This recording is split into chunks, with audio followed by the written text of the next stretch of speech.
بسم الله الرحمن الرحيم الحمد لله والصلاة والسلام على رسول الله محمد بن عبد الله صلى الله عليه وسلم وعلى آله وأصحابه أجمعين أما بعد.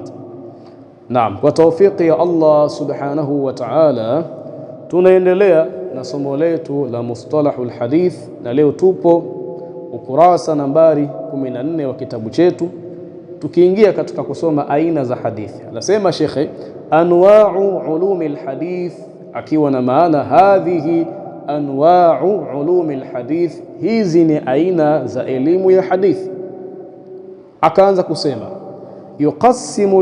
yuqassimu aktharu ulamai, wanawazuoni wengi wanaigawanya alhaditha nabawiya, hadithi ya mtume, ila qismaini, katika vigawanyo viwili.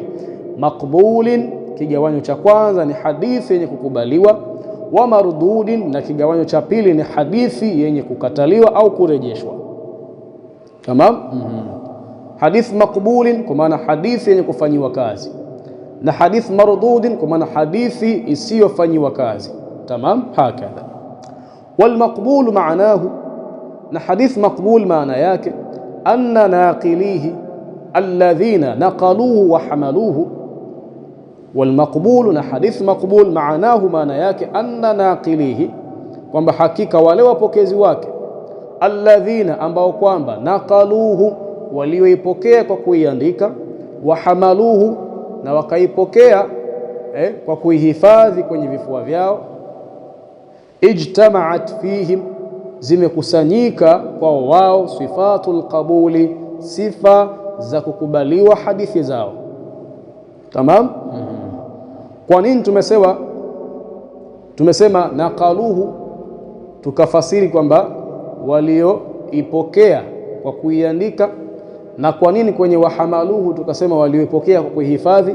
Kwa sababu hizi ndizo zilikuwa njia za kupokea hadithi. Tamam? Kuna mtu ambaye ni dhabitu kitabin, na kuna mtu ambaye ni dhabitu sadrin. Tamam? Dhabitu kitabin ni yule ambaye anaipokea hadithi kwa kuiandika kwenye kitabu chake, sawa sawa, kama namna alivyoisikia.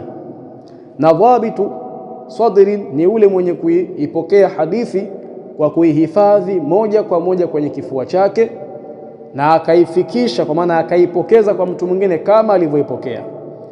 Tamam? Ndiyo maana ya naqaluhu, walioipokea kwa kuiandika, wa hamaluhu, na walioipokea kwa kuibeba kwenye vifua vyao, kwa maana kwa kuihifadhi kwenye vifua vyao, ijtamaat, zimekusanyika, fihim, kwa wao, sifatul qabul, sifa za kukubaliwa hadithi zao.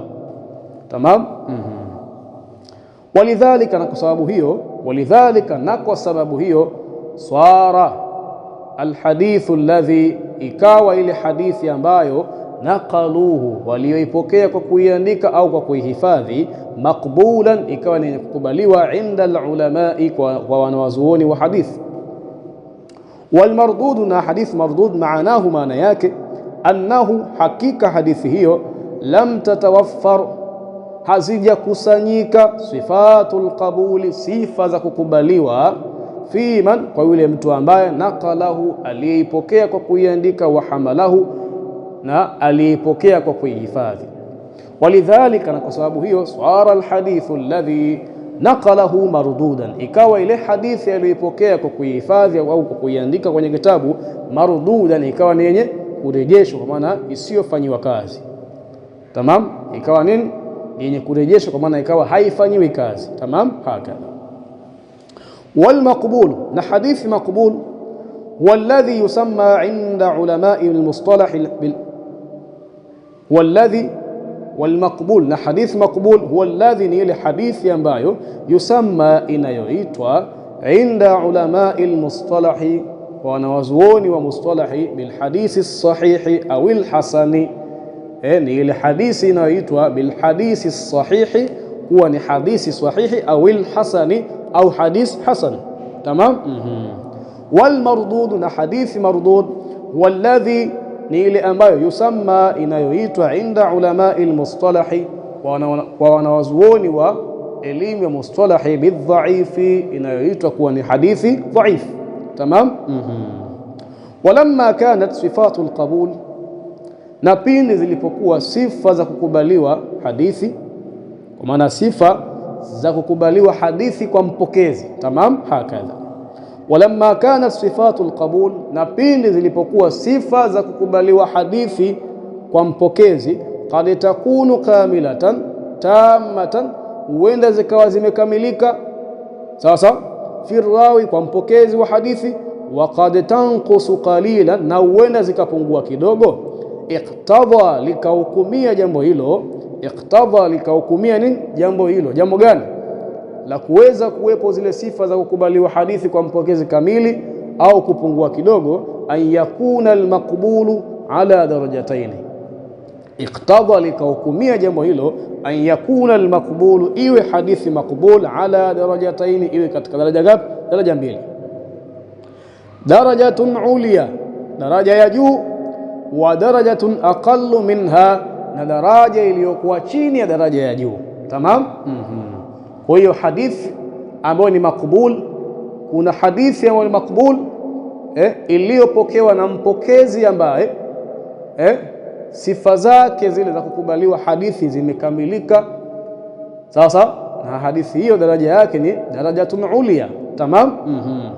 Na hadithi makbuli nyingine ni ile ambayo imepokewa na mpokezi ambaye sifa za kukubaliwa hadithi zake hazijakamilika moja kwa moja, bali zimepungua kidogo. Hadithi hiyo inakuwa katika daraja nyingine, nayo nini? Darajatun aqallu minha, daraja iliyokuwa chini ya darajatun ulia. Tamam. Hakadha falmushtamilu, basi ile hadithi iliyokusanya ala a'la sifati, iliyokusanya sifa za juu, tamam, za kukubaliwa. Wasahihu, ni hadithi inayoitwa sahihu. Walmushtamilu, na hadithi iliyokusanya ala ma huwa aqallu min dhalika, sifa zilizokuwa chini ya zile sifa za juu. Walhasanu, inaitwa hadithi gani? Hadithun hasan.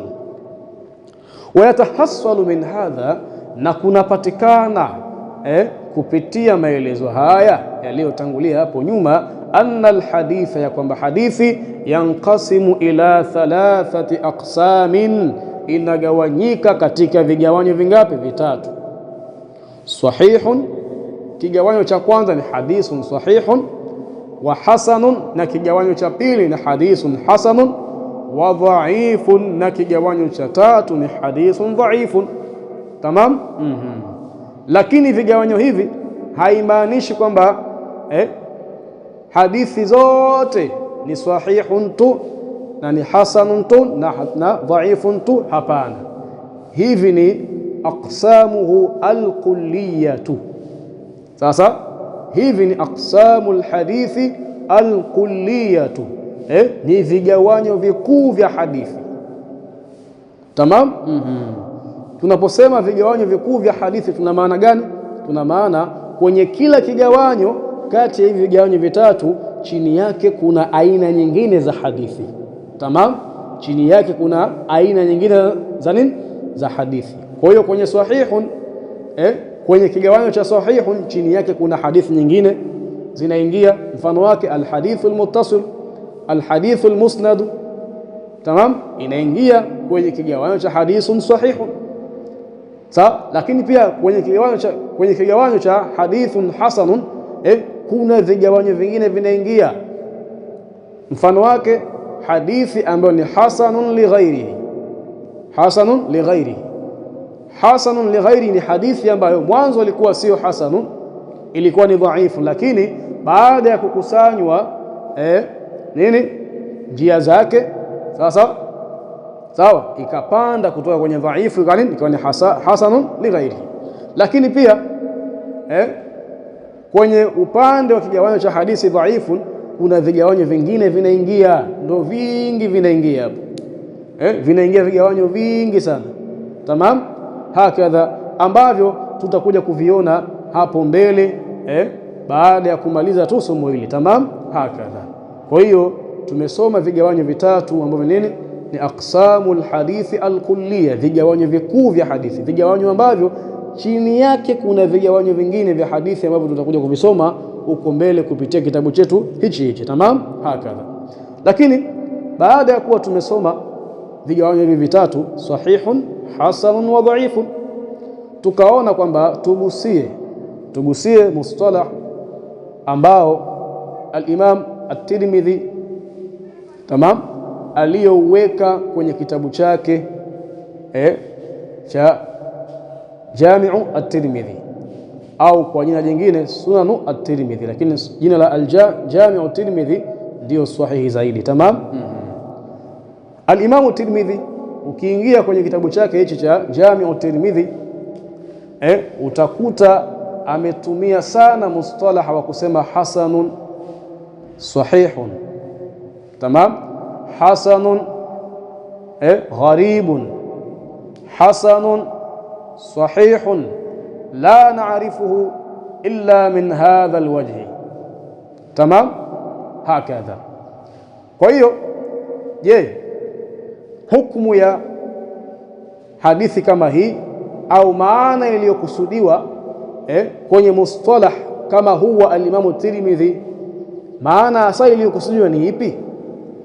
Tamam. Kwanza tutambue, tukiachana na zile hadithi ambazo al-Imam at-Tirmidhi rahimahullahu ta'ala amesema hasanun sahihun au hasanun sahihun gharibun au hasanun sahihun la na'rifu illa min hadha alwajh, kuna hadithi nyingine al-Imam at-Tirmidhi ameishia kusema hasanun, hakuongeza sifa nyingine, na nyingine pia ameishia kusema sahihun, hakuongeza sifa nyingine. Tamam. Sasa hii hadithi ambayo ameishia kusema hasanun bila ya kuongeza sifa gani, sifa nyingine, amekusudia maana gani? Amekusudia maana ambayo tutaisoma sasa hivi hapa. Al-Imam Tirmidhi baada ya kile kitabu chake cha hadithi, mwishoni kabisa kuna kitabu cha Al-Ilal amekiandika, kisha akasema hivi kwenye hicho kitabu, anataja taarifu ya hadithun hasanun, hadith hasanun ambayo hakuwekea sifa nyingine mbele yake, bali ameishia kusema tu hasanun. Anasema wama dhakarna fi hadha alkitabi hadithun hasanun, na kile tulichokitaja kwenye kitabu hichi kwamba ni hadithun hasanun, fa innama, hakika si vinginevyo, aradna bihi husna isnadihi indana. Aradna, tumekusudia, bihi kwa kusema hivyo, husna isnadihi indana, uzuri wa sanadi yake kwetu sisi. Kullu hadithin yurwa, kila hadithi inayopokelewa, la yakunu fi isnadihi man yuttaham bilkadhib. Kullu hadithin yurwa, kila hadithi inayopokelewa, la yakunu, na akawa hayupo, fi isnadihi, katika sanadi yake, man yuttahamu bilkadhibi, anayetuhumiwa kwa kusema uongo, ikawa mtu huyo hayupo. Wala yakunu alhadithu shadhan, na hadithi hiyo ikawa si shadhan. Wa yurwa min ghairi wajhin nahwu dhaka, na ikapokelewa kwa njia ambayo si hii, nahwu dhaka, mfano wa hadithi hiyo, fahuwa indana hadithun hasanun, bas hadithi hiyo kwetu sisi ni hadithun hasan. Hii ni taarifu ya ile hadithi ambayo ameishia kusema hasanun. Tamam. Hii ni hadithi ambayo al-Imam Tirmidhi ameishia kusema nini? Hasanun. Anasemaje? Iwe ni hadithi ambayo kwenye sanadi yake kusiwepo na mtu ambaye amesingiziwa kusema uongo, na iwe ni hadithi ambayo si shadh, lakini pia ipokelewe kwa njia nyingine tofauti na njia hii, kwa maana ije matni nyingine sawa, inayofanana kimaana na matni hii, sawa sawa, kwa maana hadithi hii iwe na matni zaidi ya moja. Tamam. Aidha iwe hii na matni nyingine kwa maana ziwe mbili, au iwe hii na kuwepo na matni nyingine mbili kwa maana ziwe tatu na kuendelea. Tamam, hakadha. Fahuwa indana hadithun hasan, basi hiyo kwetu sisi ndio hadithi gani? Hasan. Sasa taarifu hii ni taarifu gani? Ni taarifu ya alhadithu, ni taarifu ya hadithu hasanun li ghairi, ni taarifu ya hadithun hasanun li ghairi. Kwa sababu gani? Kwa sababu hadithun hasanun li dhatihi, masharti yake ni kama masharti ya hadithi sahihi, isipokuwa sharti moja tu la tamamu dhabti. Hili kwenye hadithun hasanun lidhatihi halipo. Sasa kwenye nini hadithun hasanun lidhati, sharti hili halipo, bali sharti la dhabt katika hadithun hasanun lidhatihi ni khifatu dhabti. Lakini hadithun hasan lidhati lazima iwe ni muttasil wa sanad yake imeungana, lakini pia ipokelewe na mtu ambaye ni mwadilifu, sawa, lakini pia isiwe na illa, sawa, na isiwe na shudhudh, lakini pia nini mpokezi wake awe na hifdhi ambayo iko chini ya mpokezi wa hadithun sahihi, kama namna tulivyosoma katika nini kwenye kitabu chetu hapa nyuma. Tamam, haka. Sasa hiyo ni taarifu ya hadithun hasanun lidhati, lakini taarifu ambayo al-Imam Tirmidhi aliyoisema hapa ni taarifu ya hadithun hasanun lighairi. Kwa sababu gani? Hadithun hasanun lidhati hakuna sharti la idadi, kwa maana kwenye hadithun hasanun lidhati hakujawekwa sharti la idadi kwamba lazima ipokelewe hadithi kama hii kwa njia nyingine. Tamam. Sharti hilo lipo katika hadithi gani? Hadithun hasanun lighairi. Tamam, hakadha. Sasa al-Imam Tirmidhi baada ya kuwa ameweka taarifu ya hadithun hasanun lighairihi, sawa, hakuleta taarifu nyingine katika kitabu gani chake cha ilal, bali alitosheka nini kutaja taarifu ya hadithi hii ambayo nini hadithun hasan lighairihi. Kwa hiyo unapoona hadithi ndani ya kitabu cha al-Imam Tirmidhi ameandika tu hasanun, ameandika kwa kusema hadithun hasanun, basi utambue kwamba hadithi hiyo ni hadithun hasanun lighairihi. Tamam? Tamam jamani hapo? Na ukiona hadithi ameandika hadithun sahihun basi na kuongeza sifa nyingine, basi ujue ni hadith sahih. Tamam? Kama namna tulivyosoma hapa, lakini pia tutakuja kusoma huko mbele. Tamam? Sasa nini maana ya kusema hadithun hasanun sahihun? Sasa au ni ipi maana ya kusema hadithun hasanun sahihun gharibun? Au ni ipi maana ya kusema hadithun hasanun sahihun la na'rifu illa min hadha alwajhi? Tuanze na hadithun hasanun sahihun. Kuna waliosema kauli hii ya Imam Tirmidhi, Imam Tirmidhi hakuibainisha, kabainisha maana ya hasanun lighairi kama tulivyosema. Tamam, ila hizi mustalahi nyingine hizi aliziweka tu, lakini hakuzibainisha. Sasa ulama wakajitahidi. Tamam, mmoja akasema kunaonekana kwamba pengine hadithi ambayo al-Imam Tirmidhi amesema hasanun sahihun ni hadithi yenye isnadi mbili, kwa maana hasanun bi isnadin, hadithi hii ni hasan kupitia sanadi fulani, wa hasanun bi isnadin akhar, wa sahihun bi isnadin akhar, lakini pia hadithi hii ni sahihi kupitia sanadi nyingine. Kuna waliosema hivyo. Kwa maana vipi? Hasanun sahihun ni hadithi ambayo ina sanadi mbili. Sasa ina sanadi mbili, lakini katika hali gani? Katika hali ya kwamba hadithi hii kweli iwe ina sanadi zaidi ya moja. Sawa sawa, mafumu jamani hapo. Aliyesema kwamba hasanun sahihun maana yake hadithi hiyo ina sanadi mbili, kwa maana kunatakiwa hadithi hii kweli iwe ina sanadi zaidi ya moja. Sawa? Lakini ikitokea hadithi imesemwa hasanun sahihun na haina sanadi zaidi ya moja, kwa maana ina sanadi moja, je, maana yake ni ipi? Akasema mwingine, hii inaonekana ni at-taraddud, at-taraddud inda al-mujtahid, kwa maana ni kuwa na shaka kwa mujtahid, kwa maana al-Imam Tirmidhi yani katika mujtahid kwenye fani ya hadithi. Tamam, bila shaka.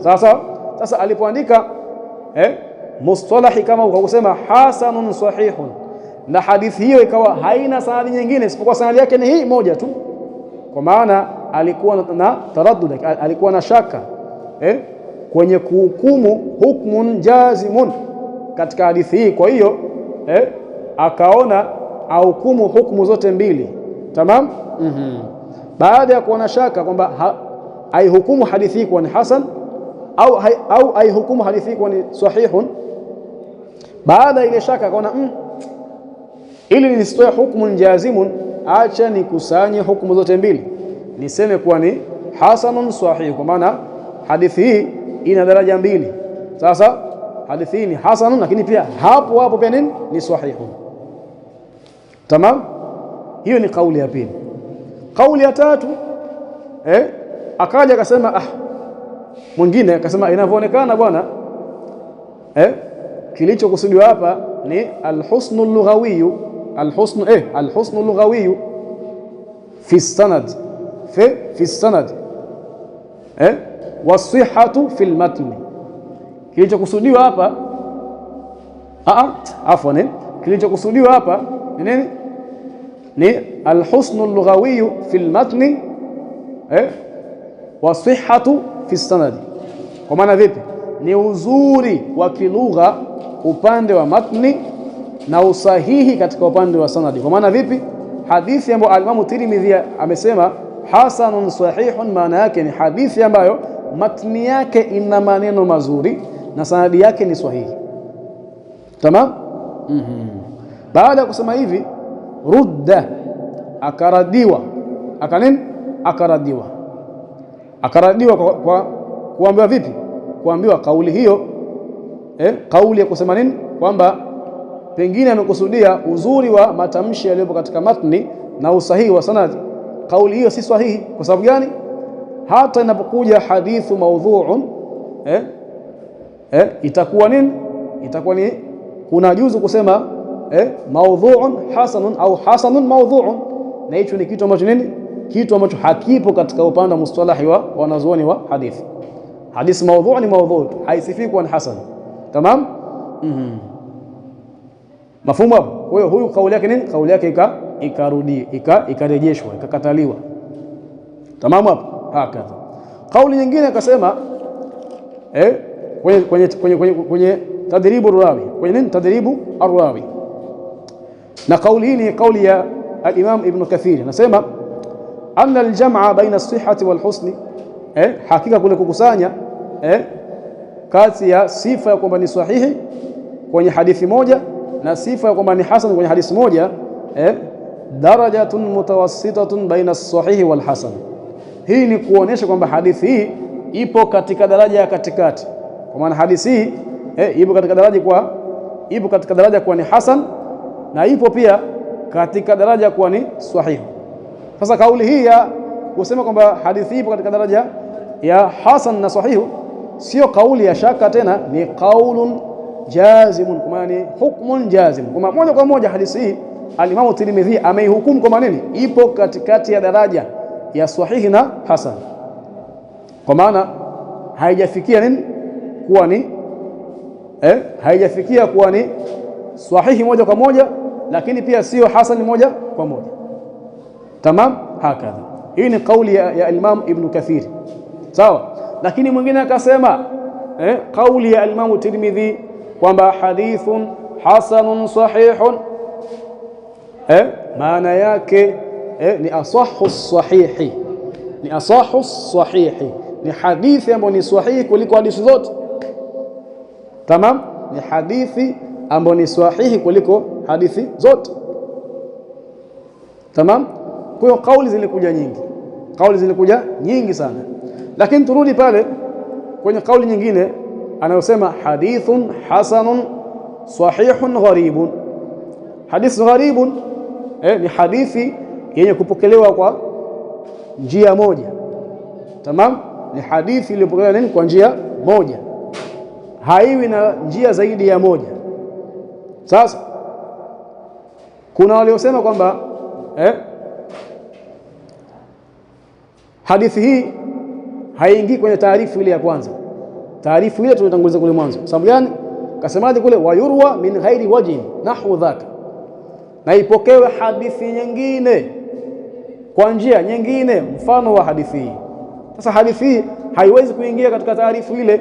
Je, nayo tuihukumu vipi? Kasema hii tunaihukumu kama namna ya zile kauli ambazo tumetangulia kuzitaja. Tamam? Hakadha.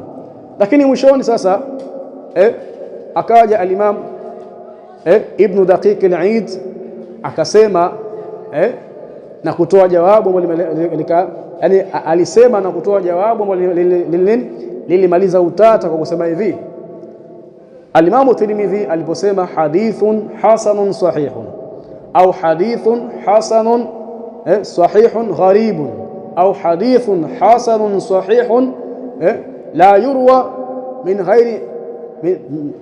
ghairi hadha alwajhi, matamshi haya yote yanamaanisha kwamba hadithi hizi ni sahihi. Kwa sababu gani? Akasema kwa sababu almutaqaddimin au almutaqaddimun wanawazuoni waliotutangulia, tamam, almutaqaddimuna wanawazuoni waliotutangulia katika fani hii, kuna muda walikuwa wakiyafanya matamshi ya hasanun na sahihun kuwa ni mutaradifan, kuwa ni matamshi yenye maana moja. Sasa kuwa ni matamshi yenye maana moja. Kwa hiyo al-Imam Tirmidhi anaposema hadithun hasanun sahihun gharibun au hadithun hasanun sahihun au hadithun hasanun sahihun la na'rifu illa min hadha alwajh, matamshi haya yote anakusudia hadithun sahihun. Tamam. Kwa hiyo ije atakavyokuja akisema hadithun hasanun sahihun, hatuwezi kusema kama nini hadithi ni hasanun lidhati. Sasa bali ni hadithi gani? Ni hadithun itakuwa ni hadithun sahihun. Tamam, hakadha. Kwa hiyo hiyo ndio kauli ya mwisho ya Ibn Daqiq al-Eid rahimahullahu ta'ala, akakata shauri kwa kusema matamshi haya yote al-Imam Tirmidhi amekusudia kwamba nini hadithi hiyo ni hadithi sahihun. Kwa sababu gani? Hakuweka taarifu ya kusema kwamba na ile hadithi niliyosema kwamba hadithun hasanun sahihun au hadithun hasanun sahihun gharibun au hadithun hasanun sahihun la na'rifu illa min hadha alwajh, hakusema kwamba maana yake ni hii. Kwa nini? Al-Imam Ibn Hajar al-Asqalani akasema kwa sababu pengine alikuwa anajua kwamba watu wa zama zake washaelewa maana yake kuwa ni hadithi sahihi. Kwa hiyo nini, hakuwa na haja ya kubainisha hilo. Sasa kwa hiyo al-Imam Ibn Hajar al-Asqalani pia anakuja kuungana na kauli nani ya al-Imam Ibn Daqiq al-Eid kwamba matamshi haya yote yanamaanisha hadithun sahihu. Tamam, hayamaanisha hadithun hasanun lidhati. Tamam, bali yanamaanisha nini? Hadithun sahihu.